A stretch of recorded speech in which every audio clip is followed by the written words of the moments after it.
Welcome to this edition of AFMC. I'll tell you how I got better. I'm Glad to be here. But a mission to Delivery of improve. I think that we're going to talk about everybody's. Arkansas is the second highest prescriber. Welcome to AFMC TV. I'm Robin Ledbetter. Thank you for joining us. Today I have with me Nicolle Fletcher, and she is the co-founder and executive director of Ujima Maternity Network. Nicolle, Yes. Thanks for being here. Thanks for having me. I'm really excited. Me too. So tell me what Ujima is. Yeah, so Ujima is a 501c3 nonprofit. Ujima stands for collective work and responsibility. It's a Swahili word, and it's a Kwanzaa principle. And so what we see here in the state of Arkansas is a maternal health care crisis. And so Ujima, collective work and responsibility, maternity network, right? So we feel like collectively, we will make a change and an impact on the maternal health care crisis. And so what we do is we do outreaches. We have every second Saturday of the month, we have what we call maternal care community outreaches. And we provide services to the community where they can meet with doulas, they can meet with a lactation counselor, they can meet with a midwife and really get the midwifery model of care, but also just that I don't have another word for it. It's just kind of like that butter, for your birth experience. When there's so many unknowns, so many questions, so many fears, our objective is really to be a part of the solution to that. And we do that through our outreaches, providing doula support, education, lactation support, and really just helping women and families think outside of the box when it comes to their health care. And what does that mean to the patient in the medical care community, though? Yeah. So let's say to the patient, it means I'm supported. Someone is caring for me beyond this moment of birth, right? We see prenatal care, and prenatal care is typically like you're once a month, and then you're twice a month, and then you're every week. But those appointments with the provider, even the best provider that wants to do the most that they can only meet with you for 15 minutes. That's the slot that they have. But then when you have this additional component of the doula who can meet with you outside of those appointments, sometimes meet with you in your home and, reduce the barrier of access, but can really kind of intimately connect with you, understand the partner with the dynamic with your partner, the dynamic with your social environment, and really kind of help you navigate that. It makes a huge impact. And so women, the outcomes are better. The cesarean rates are decreased. The morbidity rates are decreased. So it's not just about mortality. We also have a situation with morbidity where a woman walks into a hospital one way and comes out a completely different way. And that doula role can really serve as the mediator or the liaison, if you will, of that care. Additionally, for the providers, when the providers understand the value of a doula, they're relieved. They're excited. In fact, many providers are like, do you have a doula? They're asking that because the truth is it takes a burden off them, and they know that this patient is coming to them with some education, with some additional support and an advocate, someone in their corner when they don't truly have capacity to do it. So I think that's a biggest impact. So are medical care providers receptive to it? So I would say it's half and half. So if you've had a good experience, then you're like, yeah, this is great. This is amazing. If you haven't had a good experience, you're going to be like, do something different. Or why are they here? Exactly. Yeah. What is the purpose of this? And so when you don't understand something, there's a natural inclination to be like, well, what's that for? Why? You know what I mean? Like, you've got nurses, you've got doctors. Like, why do you need this other component? But it really completes the care. And that's the biggest component. So providers that understand that and really are advocating for their patients, they're going to choose that or help their clients, obtain access to it. And you mentioned advocacy, emotional support. Mm-hmm. I mean, that is a part of this doula role. Absolutely. So the doula, a doula is a Greek word, and it means woman servant or a woman who's serving another woman. So the doula role has kind of elevated to this professional status where you provide physical, emotional, informational support and advocacy for really the woman and her family during the childbearing years. So there's birth doulas that do prenatal appointments with you. They're present with you at the labor and delivery. Then there's postpartum doulas that aren't present at the labor and delivery, but they show up afterwards. So they'll have a prenatal appointment, help you plan, strategize, and then they're helping you really empower you in creating independence. I like to say postpartum doulas, their goal is to work themselves out of a job. And so you work yourself out of a job by this family feeling confident and empowered to parent, right? So to breastfeed, to, utilize their resources. Does she need mental health support? Does she need, any other therapies? And so that postpartum doula is going to bring those resources together and help create access to those. What are the misconceptions, though? There's a lot of uneducated, the community's not really understanding. I mean, number one, there's a lot of talk about doulas without doulas present. So that's one of our number one issues, right? So if I'm going to talk about a profession or a skill set, I'm going to then go to someone who's been in that profession or holds that skill set to be informed about what this looks like. That doesn't happen very often with doulas. There's another misconception that doulas are midwives. So that doulas are going and catching babies or that they're providing medical care. One of the biggest components to the doula role is that it is non-medical. I would like to call it medically aware, right? So they're not medically responsible, but they're medically aware. They're aware of the medical options that are available. They help you navigate that and help you even form questions to ask to your provider. And the educational component, is fundamental. And nothing else in life do we go, I'm just gonna go at it blind and see how it happens. We don't do that with anything else, but for some reason, we're very quick to do that when it comes to birth. And so the misconceptions about what a doula is, one is we're not talking to doulas to figure out what doulas do, number one. Number two, thinking that a doula is a midwife, and the midwife is different. So the midwife does provide care. I like to say the midwife is like the OB for home birth, right? So she provides all of the care, the medical care, under the midwifery model. And the doula is the non-medical, physical, emotional, informational, advocacy. She's giving education. She's physically holding you up. She's working with your team, whoever is on your team. She's working with them to kind of bring it all together, right? So the easiest way I'd like to describe it is the doula is like the personal trainer. Right? So when you have a personal trainer, you decide, I'm ready to take this up to the next level. You hire a personal trainer, but that personal trainer will say, consult with your primary care provider before taking these next steps, right? So that's a part of what they do. They're not saying they're your medical provider, right? They're saying consult with your medical provider and then let's get on this program to establish what your goals are. So what are your goals? I want to have a vaginal unmedicated labor. Okay, great. How do we do that? What's your diet? What are you eating every day? How are you moving your body? If this is your goal, then how do we obtain that? I want to survive.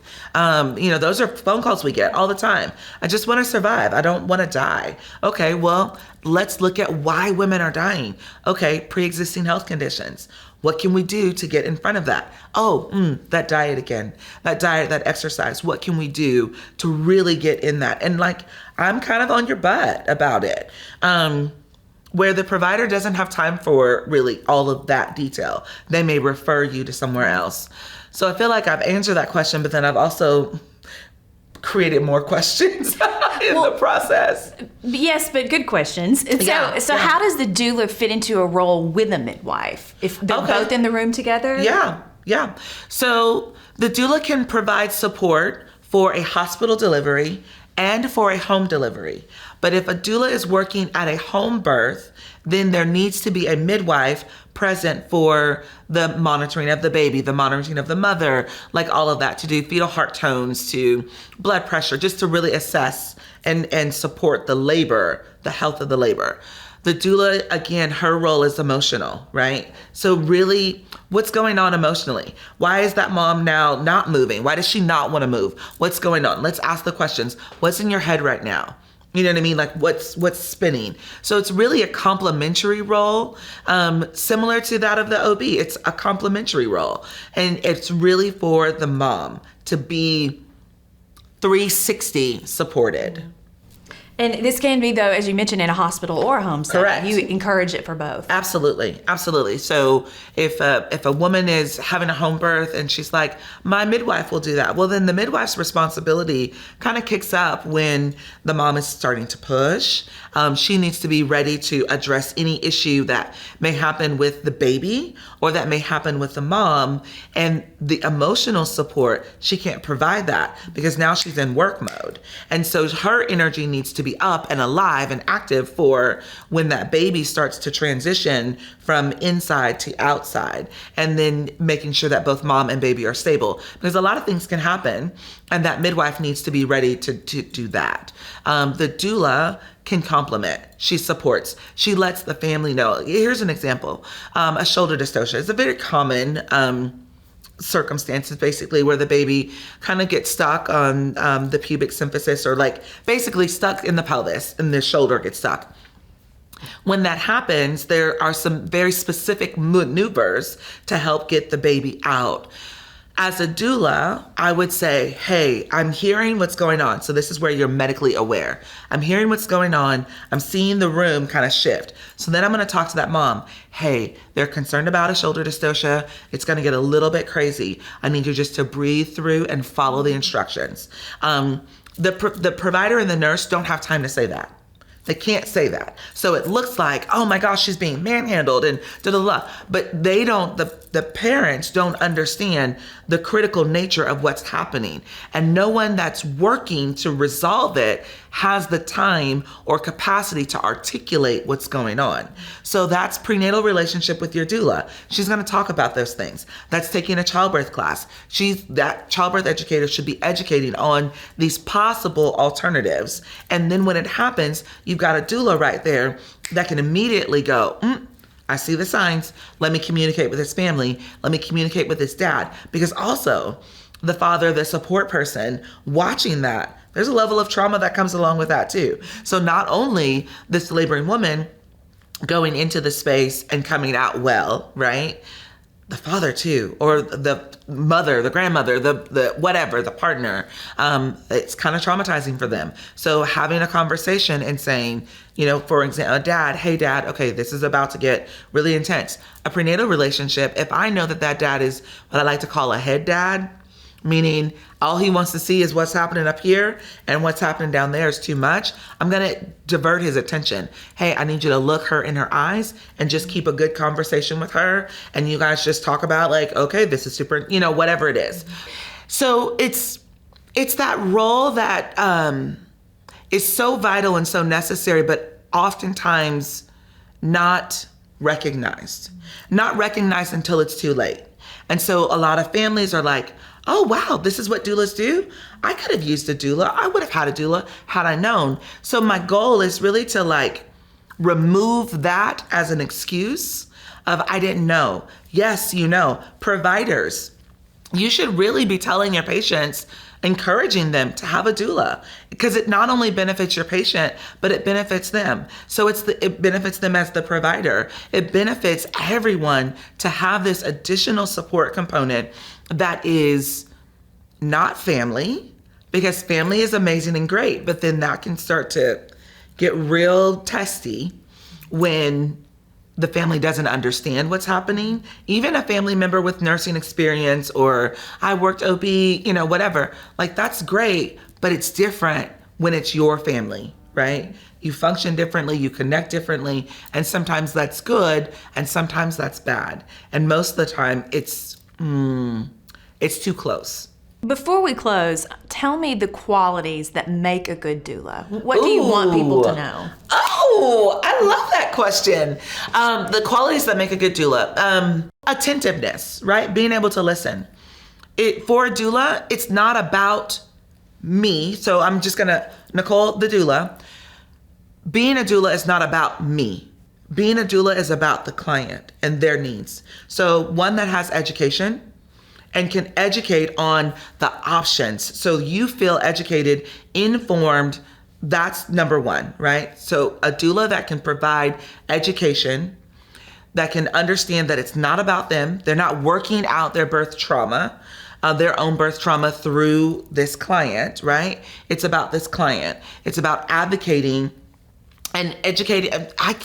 Education. A doula that can educate you on your options. I think that is the number one thing. I love the connection relationships. So there's a lot of work, I'll say this, a lot of work that I do outside of the birthing room that helps build camaraderie and healthy relationships for when the time that I'm in the birthing room with either the labor and delivery nurse or the provider. So there's a lot of work outside of it. So somebody that's committed, willing to show up, will answer their phone in the middle of the night, at any hour of the night, like they're passionate, like you matter. I think that's really important, and that needs to exude from the doula. Like you don't need to question if this is like a part-time thing or if it's something on the side. You need to know that my doula has my back and she is my advocate and my support system, and she's gonna help activate my support system beyond her so that I'm taken care of and that I'm well. So what if you're wanting to train as many as you can? Yes. What should they do for the general public, but for healthcare providers? What do you want them to know and how to get connected with you and your organization? Yeah. So you can visit our website, obviously. So Ujima Maternity Network.org is where you can find us. We've got community, so we have outreach opportunities. We also have training opportunities, so you can fill out the application and then we'll get back with you and just kind of see if this is a good season in your life. It's also, I think it's really important for those that are interested in this work, season is important. So I'm at a season of life. My children are all grown. They're out of the house. I started my doula journey when my children were like 8. So you have to have your own support system as a doula.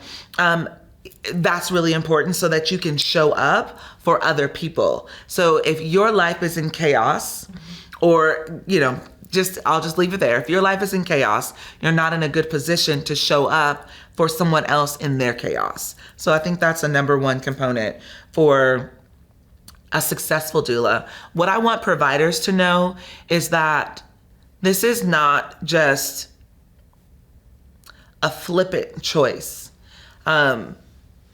This is a career. This is a profession. We take ourselves seriously and our clients take us seriously. And so when your patients are interested in having a doula for support, yes, we are non-medical, but we are professionals, and our support and our service will impact positively birth outcomes and your statistics as well. That's important. It is important. Nicolle, thank you. Thank you. Thank you. You're passionate about it, and I'm so excited that you were able to share your story and your work today. Thank you for all you do. Awesome. You're welcome. Thanks for having me.